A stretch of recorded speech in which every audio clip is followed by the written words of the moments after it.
ഈ വാർത്താ ദിനത്തിലെ പ്രധാന റിപ്പോർട്ടുകളുമായി വാർത്താമഴ ആരംഭിക്കുന്നു. ഞാൻ എസ് വിജയകുമാർ.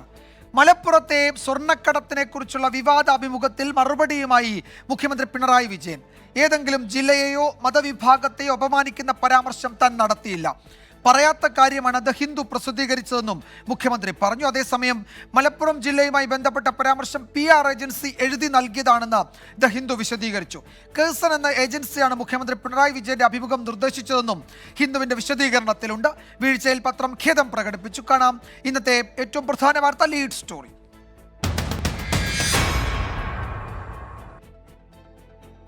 കഴിഞ്ഞ ദിവസം പ്രസിദ്ധീകരിച്ച മുഖ്യമന്ത്രിയുടെ അഭിമുഖത്തിൽ മലപ്പുറത്തെ സ്വർണ്ണക്കടത്തും ഹവാല ഇടപാടും രാജ്യദ്രോഹ പ്രവർത്തനങ്ങൾ കാണുന്ന പരാമർശമാണ് വിവാദമായത്. താൻ പറയാത്ത കാര്യമാണ് പ്രസിദ്ധീകരിച്ചതെന്ന് ദ ഹിന്ദു ദിനപത്രം സമ്മതിച്ചിട്ടും തെറ്റായ പ്രചാരണങ്ങൾ തുടരുന്നുവെന്ന് മുഖ്യമന്ത്രി പറഞ്ഞു. ആ ഇന്റർവ്യൂവില് ഞാൻ പറയാത്തൊരു ഭാഗം ഞാൻ മനസ്സിലാക്കുന്നത് ഇതിനകം അവരുടെ വിശദീകരണം വന്നു കഴിഞ്ഞു എന്നാണ്. ഞങ്ങൾക്കൊരു വീഴ്ച പറ്റിയതാണ് എന്നവർ സമ്മതിച്ചിട്ടുണ്ട് എന്നാണ് ഞാൻ മനസ്സിലാക്കുന്നത്. അഭിമുഖം വിവാദമായതിനു പിന്നാലെ മുഖ്യമന്ത്രിയുടെ ഓഫീസ് ദ ഹിന്ദു പത്രാധിപർക്ക് കത്തയച്ചിരുന്നു. മുഖ്യമന്ത്രി പറയാത്ത കാര്യങ്ങൾ പ്രസിദ്ധീകരിച്ചതിൽ വിശദീകരണവും തിരുത്തും വേണമെന്നായിരുന്നു ആവശ്യം. അഭിമുഖത്തിന് അവസരമൊരുക്കിയ PR ഏജൻസി രേഖാമൂലം ആവശ്യപ്പെട്ടതനുസരിച്ചാണ് സ്വർണ്ണക്കടത്തിനെക്കുറിച്ചുള്ള വിവരങ്ങൾ അഭിമുഖത്തിൽ ഉൾപ്പെടുത്തിയത് എന്നാണ് ദ ഹിന്ദുവിന്റെ മറുപടി. മുഖ്യമന്ത്രി പിണറായി വിജയനുമായി അഭിമുഖം വാഗ്ദാനം ചെയ്ത് PR ഏജൻസി കേസൺ സമീപിക്കുകയായിരുന്നു.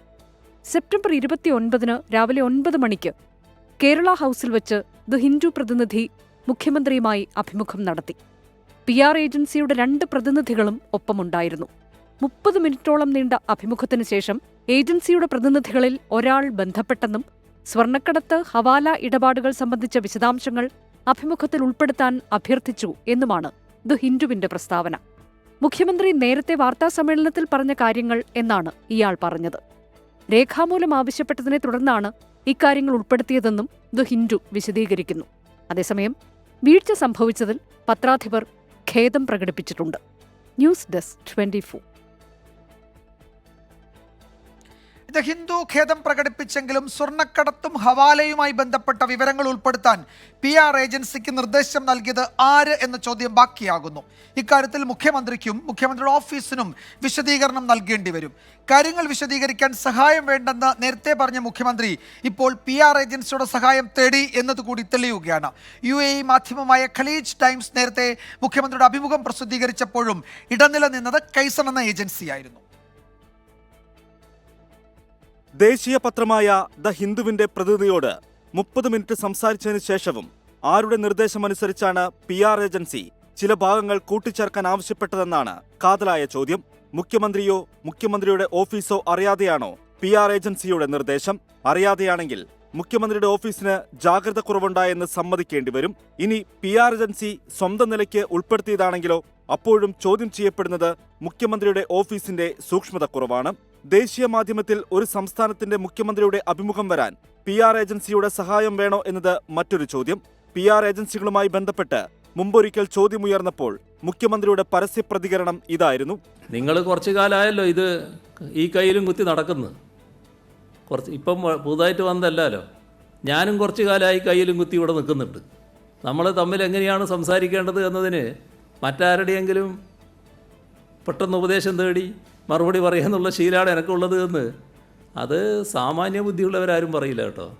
ഇപ്പോൾ 4 വർഷം പിന്നിടുമ്പോൾ PR ഏജൻസി പ്രതിനിധികളുടെ സാന്നിധ്യത്തിൽ മുഖ്യമന്ത്രി അഭിമുഖം നൽകുന്നെന്ന് പത്രം തന്നെ വ്യക്തമാക്കുന്നു. ഇക്കാര്യത്തിൽ ഇനി മുഖ്യമന്ത്രി എന്ത് വിശദീകരിക്കുമെന്നതും ശ്രദ്ധേയം. Political desk 24. PV അൻവർ MLAക്ക് രൂക്ഷ വിമർശനവുമായി മുഖ്യമന്ത്രി പിണറായി വിജയൻ. ഉന്നയിച്ച ആരോപണങ്ങളിൽ അന്വേഷണം നടക്കുന്നതിനിടെ അൻവർ മറ്റു ചില അജണ്ടകളുമായി ഇറങ്ങി. സ്വർണ്ണക്കടത്ത് സംഘങ്ങളെ പിടികൂടുമ്പോൾ ചിലർക്ക് പൊള്ളുന്നത് എന്തിനാണെന്ന് മനസ്സിലാകുന്നില്ല. വർഗീയ ശക്തികളെ ജനം തിരിച്ചറിയുമെന്നും മുഖ്യമന്ത്രി പറഞ്ഞു. CPIM കോഴിക്കോട് ജില്ലാ കമ്മിറ്റി നിർമ്മിച്ച AKG ഓഡിറ്റോറിയം ഉദ്ഘാടനം ചെയ്ത് സംസാരിക്കുമ്പോഴാണ് മുഖ്യമന്ത്രി പിണറായി വിജയൻ PV അൻവറിനെ രൂക്ഷമായി വിമർശിച്ചത്. പരാതികൾ ഗൗരവത്തോടെ എടുത്തില്ല എന്ന PV അൻവറിന്റെ ആരോപണം മുഖ്യമന്ത്രി നിഷേധിച്ചു. ഒരു MLA ഉന്നയിച്ച ആരോപണങ്ങൾ എന്ന നിലക്ക് ഗൗരവത്തിലെടുത്തു. അതുമായി ബന്ധപ്പെട്ട് പരിശോധിക്കാൻ കേരളത്തിലെ ഏറ്റവും ഉന്നതനായ പോലീസ് മേധാവി അദ്ദേഹത്തിൻ്റെ നേതൃത്വത്തിലുള്ള ഒരു ടീമിനെ നിയോഗിച്ചു. ആ റിപ്പോർട്ട് വരട്ടെ, വന്നതിന് ശേഷം ആ റിപ്പോർട്ടിനെ അടിസ്ഥാനപ്പെടുത്തി എന്ത് ചെയ്യണോ ആ നടപടികളിലേക്ക് സർക്കാർ കടക്കുകയും ചെയ്യും. ആരെങ്കിലും വിളിച്ചുകൂവുന്നത് കേട്ട് തീരുമാനമെടുക്കുന്ന പാർട്ടിയല്ല CPIM. ചിലർ വർഗീയ പുകമറ സൃഷ്ടിക്കാൻ ശ്രമിക്കുന്നു. സ്വർണ്ണക്കടത്തുകാരെയും ഹവാല ഇടപാട് നടത്തുന്നവരെയും പിടികൂടുമ്പോൾ ചിലർക്ക് പൊള്ളുന്നത് എന്തിനെന്നും മുഖ്യമന്ത്രി. സ്വർണ്ണ കള്ളക്കടത്തുകാർ, ഹവാല ഇടപാടുകാർ, അവരെ പിടികൂടുമ്പോൾ എന്തിനാണ് ചിലർക്ക് പൊള്ളുന്നത്? അത് മനസ്സിലാക്കാൻ കഴിയാത്തൊരു കാര്യമാണ്. സ്വർണ്ണക്കടത്തിനെതിരെ പറയുന്നത് മലപ്പുറത്തിനെതിരെയാകില്ല. ദുഷ്പ്രചാരണങ്ങൾ ജനം തള്ളും. സംഘപരിവാറിന്റെ കൊലക്കത്തിക്കിരയായി രക്തസാക്ഷിത്വം വരിച്ചവരുടെ പാർട്ടിയാണ് CPIM എന്നും മുഖ്യമന്ത്രി പറഞ്ഞു. തൊണ്ടവേദനയെ തുടർന്ന് വിശ്രമത്തിൽ കഴിയുന്ന PV അൻവറിന്റെ രാഷ്ട്രീയ വിശദീകരണ യോഗങ്ങൾ അടുത്ത ദിവസം വീണ്ടും തുടരും. 24 കോഴിക്കോട്. ദ ഹിന്ദു പത്രത്തിൽ വന്ന മുഖ്യമന്ത്രിയുടെ അഭിമുഖത്തിനെതിരെ രൂക്ഷ പ്രതികരണവുമായി പ്രതിപക്ഷം. മുഖ്യമന്ത്രിയുടെ വാക്കുകൾ സംസ്ഥാന താൽപര്യത്തിനെതിരാണെന്ന് പ്രതിപക്ഷ നേതാവ് VD സതീശൻ പറഞ്ഞു. കേരളത്തിൽ എന്തൊക്കെയാണ് നടക്കുന്നത് എന്നായിരുന്നു മുസ്ലിം ലീഗ് ദേശീയ ജനറൽ സെക്രട്ടറി PK കുഞ്ഞാലിക്കുട്ടിയുടെ ചോദ്യം. ഹിന്ദു പത്രം AKG സെന്ററിൽ നിന്നുള്ള നിർദ്ദേശം അനുസരിക്കുകയാണെന്ന് BJP സംസ്ഥാന അധ്യക്ഷൻ K സുരേന്ദ്രൻ പ്രതികരിച്ചു. വിഷയത്തിൽ പ്രതികരിക്കാനില്ല എന്ന് CPM പോളിറ്റ് ബ്യൂറോ അംഗം MA ബേബി. ഇന്നുച്ചവരെ മുഖ്യമന്ത്രി എവിടെയായിരുന്നുവെന്ന് VD സതീശൻ. പരാമർശം ഇന്നലെ തന്നെ നിഷേധിക്കാതിരുന്നത് എന്തുകൊണ്ട്? ഇന്ന് അപകടമാകുമെന്നറിഞ്ഞപ്പോൾ മാത്രമാണ് മുഖ്യമന്ത്രി പ്രതികരിച്ചത്. കേരളത്തിലെ മുഖ്യമന്ത്രിക്ക് ഒരു ഇന്റർവ്യൂ നടത്താൻ എന്തിനാണ് PR ഏജൻസിയെന്നും VD സതീശൻ. കേരളത്തിലെ മുഖ്യമന്ത്രിക്ക് ഒരു ഇന്റർവ്യൂ നടത്താൻ ഒരു ദേശീയ ദിനപത്രത്തിന് എന്തിനാണ് ഒരു PR ഏജൻസിയുടെ ആവശ്യം? മുഖ്യമന്ത്രിയുടെ ഓഫീസിൽ ഒരു മീഡിയ വിഭാഗം ഉണ്ടല്ലോ, മുഖ്യമന്ത്രിക്ക് പ്രസ് സെക്രട്ടറി ഉണ്ടല്ലോ, പ്രസ് അഡ്വൈസർ ഉണ്ടല്ലോ. അതിൻ്റെ അപ്പുറത്തേക്ക് ഒരു ഏജൻസി ഒരു ദിനപത്രത്തിനോട് റിക്വസ്റ്റ് ചെയ്യാണ് മുഖ്യമന്ത്രിക്ക് ഒരു ഇന്റർവ്യൂ വേണമെന്ന്. എത്ര അപമാനകരമായ കാര്യമാണ്. രാജ്യത്ത് വർഗീയ ധ്രുവീകരണമുണ്ടാക്കാൻ PR ഏജൻസി മുഖ്യമന്ത്രിക്കൊപ്പം പ്രവർത്തിക്കുന്നത് എങ്ങനെയാണെന്ന് PK കുഞ്ഞാലിക്കുട്ടി. മുഖ്യമന്ത്രിക്ക് നാക്കുപിഴ സംഭവിച്ചതാണെങ്കിൽ അംഗീകരിക്കാം. പക്ഷേ PR ഏജൻസി ചെയ്തുവെന്നത് ഗൗരവം കൂട്ടുന്നു. ഇതുപോലത്തെ PR ഏജൻസിയുമായി മുന്നോട്ടു പോയാൽ PV അൻവറിനെ പോലെ കൂടുതൽ പേർ LDF-ൽ നിന്ന് പുറത്തുവരും. അത് മുഖ്യമന്ത്രിക്ക് ഒരു സ്ലിപ്പ് ഓഫ് ടങ്ക് ആയിരുന്നു എങ്കിൽ ഒരുപക്ഷെ പിൻവലിച്ച് അത് ഖേദം പ്രകടിപ്പിച്ചാൽ തീരുമായിരുന്നു. പരാമർശത്തിൽ നിന്ന് മുഖ്യമന്ത്രി യൂട്ടേൺ അടിച്ചത് വോട്ട് ബാങ്ക് ഭയന്നെന്ന് K സുരേന്ദ്രൻ. ഒരു ഇംഗ്ലീഷ് പത്രത്തിന് മുഖ്യമന്ത്രി നൽകിയ അഭിമുഖം, ആ പറഞ്ഞ നിലപാടിൽ നിന്ന് മുഖ്യമന്ത്രി ഇപ്പോൾ പൂർണ്ണമായിട്ടും യൂട്ടേൺ അടിച്ചിരിക്കുകയാണ്. പറഞ്ഞ കാര്യങ്ങളിൽ നിന്ന് അദ്ദേഹം പിന്നോട്ട് പോയത് വോട്ട് ബാങ്കിനെ ഭയന്നുകൊണ്ടാണ്. എന്നാൽ CPIM പോളിറ്റ് ബ്യൂറോ അംഗം MA ബേബി അഭിമുഖ വിവാദത്തിൽ പ്രതികരിച്ചില്ല. മുഖ്യമന്ത്രിയുടെ ഓഫീസ് വിശദീകരണം നൽകിയിട്ടുണ്ടല്ലോ എന്ന് മറുപടി. വരും ദിവസങ്ങളിലും പ്രതികരണങ്ങളും പ്രതിഷേധവും ശക്തമാക്കാനാണ് പ്രതിപക്ഷത്തിന്റെ തീരുമാനം. വിവിധ ബ്യൂറോകൾക്കൊപ്പം ന്യൂസ് ഡെസ്ക് 24.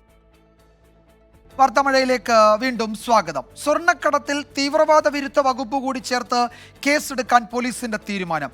ഭാരതീയ ന്യായ സംഹിതയിലെ 113 വകുപ്പിലെ 4ാം ഉപവകുപ്പ് പ്രകാരമാണ് കേസെടുക്കുക.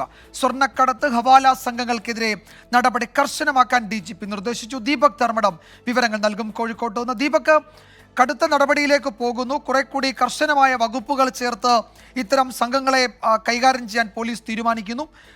എന്തൊക്കെയാണ് പുതിയ നീക്കങ്ങൾ? ഈ വിവാദങ്ങളുടെ പശ്ചാത്തലത്തിൽ എന്തൊക്കെ കൂടുതൽ നടപടിയിലേക്ക് പോകും പോലീസ്?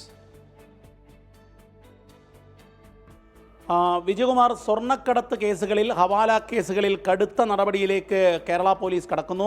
സർക്കാർ നിർദ്ദേശം തന്നെയാണ് ഇതെന്നാണ് മനസ്സിലാകുന്നത്. ഇതിൽ ഏറ്റവും പ്രധാനപ്പെട്ട കാര്യം PV അൻവർ ഉന്നയിച്ച ആരോപണങ്ങൾ പ്രധാനമായും സ്വർണ്ണക്കടത്ത് കേസുകൾ പോലീസ് കൈകാര്യം ചെയ്യുന്നതിനെക്കുറിച്ചാണ്. പക്ഷേ എന്നാൽ ഈ കേസുകളിൽ കടുത്ത നടപടിയിലേക്ക് കേരള പോലീസ് കടക്കാൻ തീരുമാനിച്ചു. പുതിയ വകുപ്പുകൾ, അതായത് തീവ്രവാദ വിരുദ്ധ നിയമത്തിലെ വകുപ്പുകൾ പോലും ചുമത്താൻ തയ്യാറാകുന്നു. BNS-ലെ ഭാരതീയ ന്യായ സംഹിതയിലെ തീവ്രവാദ വിരുദ്ധ വകുപ്പുകൾ, ആ വകുപ്പുകളിലെ 113 വകുപ്പ് ഉപവകുപ്പ് ചേർക്കാൻ തീരുമാനിച്ചിരിക്കുകയാണ്. അതായത് വലിയ ശിക്ഷ ലഭിക്കുന്ന, ജീവപര്യന്തം തടവ് പോലും ശിക്ഷ ലഭിക്കാവുന്ന വിധത്തിലുള്ള തീവ്രവാദ നിയമത്തിൻ്റെ പരിധിയിലേക്ക് സ്വർണ്ണക്കടത്തിനെ മാറ്റുന്നു. രാജ്യത്തിൻ്റെ സാമ്പത്തിക ഭദ്രത തകർക്കുന്ന രാജ്യദ്രോഹ പ്രവർത്തനത്തിൻ്റെ പരിധിയിലേക്ക് ഈ കേസിനെ മാറ്റാൻ വേണ്ടി കേരള പോലീസ് നടപടികൾ ആരംഭിച്ചു കഴിഞ്ഞു എന്നുള്ളതാണ് നമുക്ക് ലഭ്യമാകുന്ന വിവരം. ഇതിൽ ഏറ്റവും പ്രധാനം ഈ പോലീസ് സ്വർണ്ണവേട്ട നടത്തേണ്ടതില്ല എന്ന രീതിയിലുള്ള ചർച്ചകൾ സ്വാഭാവികമായും ഉയർന്നു അൻവറിൻ്റെ ഈ ആരോപണങ്ങൾക്ക് ശേഷം. പക്ഷേ എന്നാൽ കടുത്ത നടപടിയിലേക്ക് കടക്കാനാണ് DGP ദർവേഷ് സാഹിബ് ഇന്നലെ ചേർന്ന യോഗത്തിൽ നിർദ്ദേശം നൽകിയിരിക്കുന്നത്. ADGP ഇന്റലിജൻസ് മനോജ് എബ്രഹാമും ADGP law and order MR Ajith കുമാറും ഈ കാര്യത്തിൽ ക്രിയാത്മകമായ ഇടപെടൽ നടത്താനും നിർദ്ദേശിച്ചിട്ടുണ്ട്. തീവ്രവാദത്തിന് വേണ്ടി സ്വർണ്ണക്കടത്ത് പണം ഉപയോഗിക്കുന്നതിൻ്റെ സൂചനകളെക്കുറിച്ച് DGP തന്നെ ആ യോഗത്തിൽ പറഞ്ഞു. മറ്റൊന്ന്, നാട്ടിലാകെ ഈ കൊള്ളയും അതുപോലെ തന്നെ കൊലപാതകവും ഇത്തരം പണവും ഇത്തരം സ്വർണ്ണക്കടത്തും ഹവാലയുമായി ബന്ധപ്പെട്ട് നടക്കുന്ന കാര്യത്തെക്കുറിച്ച് ADGP മനോജ് എബ്രഹാമും ദീപക് ധർമ്മടമാണ് വിവരങ്ങൾ നൽകിയത്. ഭാരതീയ ന്യായ സംഹിതയിലെ വകുപ്പുകൾ കൂടി ചേർത്ത് കർശന നടപടിയിലേക്ക് ഇത്തരം സംഘങ്ങൾക്കെതിരെ പോകാനാണ് പോലീസിന്റെ തീരുമാനം. മറ്റൊരു പ്രധാന റിപ്പോർട്ടിലേക്ക്. മുഖ്യമന്ത്രിയുടെ പൊളിറ്റിക്കൽ സെക്രട്ടറി P ശശിക്കെതിരെ PV അൻവർ CPM-ന് നൽകിയ പരാതി പുറത്ത്. വൻ കച്ചവടക്കാർ തമ്മിലുള്ള സാമ്പത്തിക തർക്കത്തിന്റെ ഇടനിലക്കാരനാണ് P ശശിയെന്നും മുഖ്യമന്ത്രിയുടെ ഓഫീസിൽ പരാതി നൽകാനെത്തുന്ന സ്ത്രീകളെ P ശശി ശല്യപ്പെടുത്തുകയാണെന്നും അൻവറിന്റെ പരാതിയിലുണ്ട്. എന്നാൽ മുഖ്യമന്ത്രിയുടെയും പാർട്ടിയുടെയും പൂർണ്ണ പിന്തുണ തനിക്കുണ്ട് എന്ന ആത്മവിശ്വാസമായിരുന്നു P ശശിയുടെ പ്രതികരണത്തിൽ കണ്ടത്. P ശശിക്കെതിരെ ഗുരുതര ആരോപണങ്ങളാണ് 13 പേജുള്ള പരാതിയിൽ PV അൻവർ അക്കമിട്ട് നിരത്തുന്നത്. സ്വർണ്ണക്കടത്തിന്റെ പങ്കുപറ്റുന്നു, കച്ചവടക്കാർക്കിടയിലെ സാമ്പത്തിക തർക്കത്തിലിടപെട്ട് പണം കൈപ്പറ്റി, കമ്മീഷൻ വാങ്ങി കേസുകൾ ഒത്തുതീർപ്പാക്കുന്നു, മുഖ്യമന്ത്രിയുടെ ഓഫീസിൽ പരാതി നൽകാനെത്തുന്ന സ്ത്രീകളുടെ ഫോൺ നമ്പർ വാങ്ങി ശൃംഗാരഭാവത്തിൽ ഇടപെടുന്നു. ഇങ്ങനെ പോകുന്നു പരാതി. എന്നാൽ ആരോപണങ്ങളെക്കുറിച്ചുള്ള മറുപടിയിൽ P ശശിക്ക് തികഞ്ഞ ആത്മവിശ്വാസം. ഗുരുതരമായാലും പാർട്ടിയും മുഖ്യമന്ത്രിയും പറഞ്ഞതിനപ്പുറത്ത് എനിക്കൊന്നും പറയാനില്ല. പോരെ പ്ലാൻ ചെയ്യുന്നതിന് കാരണം ഗൂഢാലോചന നടക്കുന്നുണ്ടോ? മുഖ്യമന്ത്രി പറയുന്ന ഗൂഢാലോചന ഉണ്ട്, എല്ലാവരും പറയുന്നുണ്ട്. ശശികാന്തിനെതിരെ ഒരു ഗൂഢാലോചന നടക്കുന്നുണ്ടോ? പാർട്ടിയും മുഖ്യമന്ത്രിയും പറഞ്ഞതാണ് എനിക്ക് പറയാനുള്ളത്. ശരി. ശശിക്കെതിരെ P ജയരാജൻ നേരത്തെ സംസ്ഥാന സമിതിയിൽ ഉന്നയിച്ച വിമർശനങ്ങൾക്ക് സമാനമായ പരാമർശങ്ങൾ അൻവറിന്റെ കത്തിലുമുണ്ടെന്നത് രാഷ്ട്രീയമായി ഏറെ ശ്രദ്ധേയം. പരാതികളിലെല്ലാം പരിശോധന ഉണ്ടാകുമെന്ന് നേരത്തെ സംസ്ഥാന സെക്രട്ടറി വ്യക്തമാക്കിയിരുന്നു. എന്നാൽ അൻവർ പോരിൽ അടിപതറില്ലെന്ന സന്ദേശം നൽകുന്നതായി ശശിയുടെ വിശദീകരണം. സംഘടനാ വഴിയിൽ വീണ്ടും ഒരു തിരിച്ചിറക്കത്തിന് സാധ്യത ശശി തള്ളുന്നു. അൻവറിനും പോരിന് പിന്നണിയിൽ പിന്തുണ നൽകിയവർക്കും ശശിയുടെ ചെക്ക്. സമ്മേളനങ്ങളിൽ അപ്രതീക്ഷിത കരുനീക്കം ഉണ്ടാകുമോ എന്നത് അവശേഷിക്കുന്ന സസ്പെൻസ്. 24 കണ്ണൂർ. ബലാത്സംഗ കേസിൽ നടൻ സിദ്ദിഖ് നാളെ അന്വേഷണ സംഘത്തിന് മുന്നിൽ ഹാജരാകും. ഒരാഴ്ചയിലേറെയായി ഒളിവിലായിരുന്ന സിദ്ദിഖ് ഇന്ന് കൊച്ചിയിൽ അഭിഭാഷകരുമായി ചർച്ച നടത്തി. സുപ്രീം കോടതി 2 ആഴ്ചത്തേക്ക് അറസ്റ്റ് തടഞ്ഞതോടെയാണ് സിദ്ദിഖ് ഒളിവ് ജീവിതം അവസാനിപ്പിച്ചത്. ഹൈക്കോടതി ജാമ്യം നിഷേധിച്ചതിന് പിന്നാലെ ഒളിവിൽ പോയ സിദ്ദീഖിനെ കുറിച്ച് പോലീസിന് ഒരു സൂചനയും ലഭിച്ചിരുന്നില്ല. സുപ്രീം കോടതി 2 ആഴ്ചത്തേക്ക് അറസ്റ്റ് തടഞ്ഞതിന് പിന്നാലെയാണ് സിദ്ദീഖ് കൊച്ചിയിലെത്തിയത്. 1 മണിക്കൂറോളം അഡ്വക്കേറ്റ് B രാമൻപിള്ളയുമായി കൂടിക്കാഴ്ച. പുറത്ത് കാത്തുനിന്ന മാധ്യമങ്ങൾക്ക് മുന്നിലേക്ക് നിറചിരിയോടെ സിദ്ദീഖിന്റെ 2ാം വരവ്. ചോദ്യങ്ങളോട് മൗനം.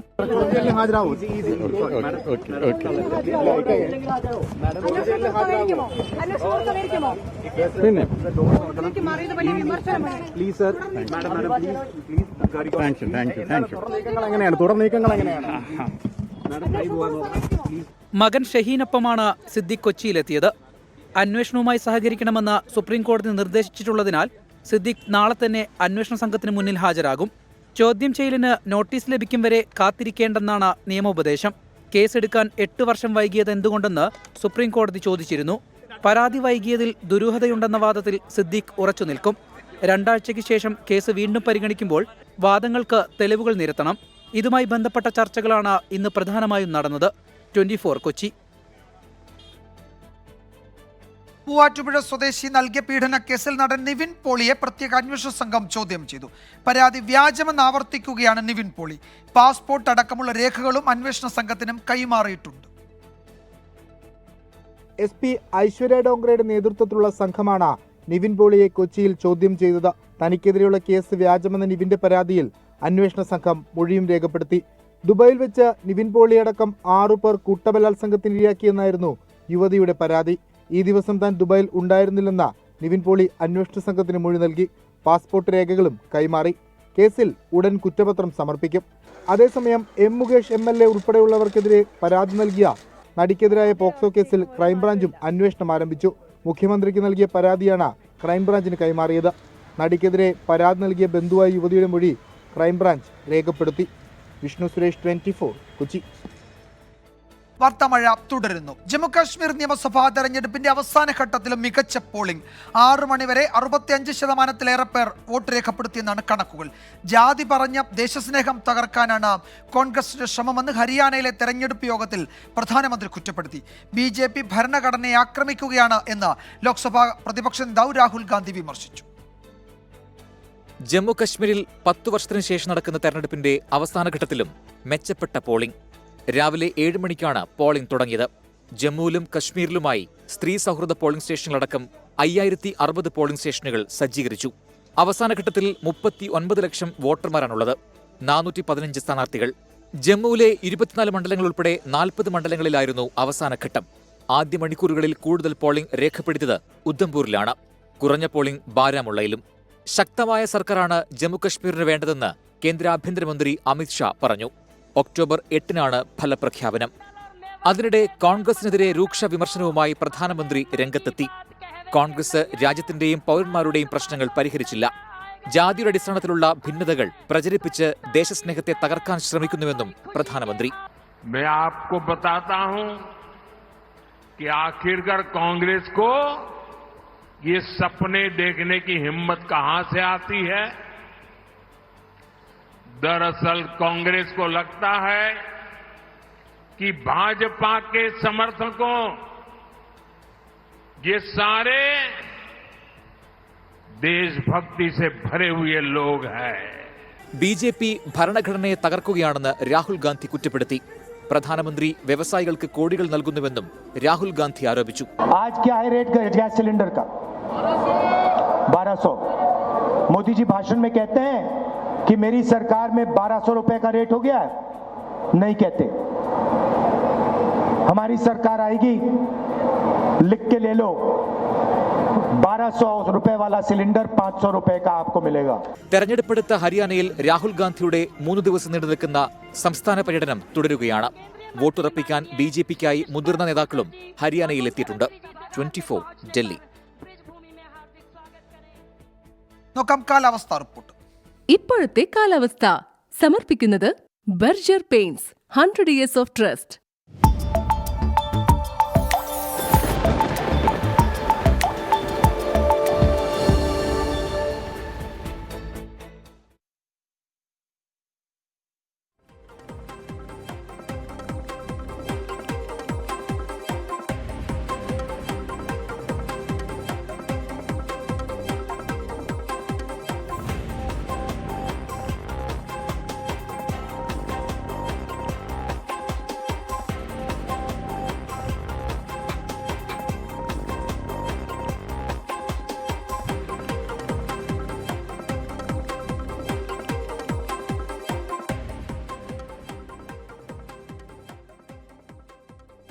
വാർത്താമഴ അവസാനിക്കുന്നു.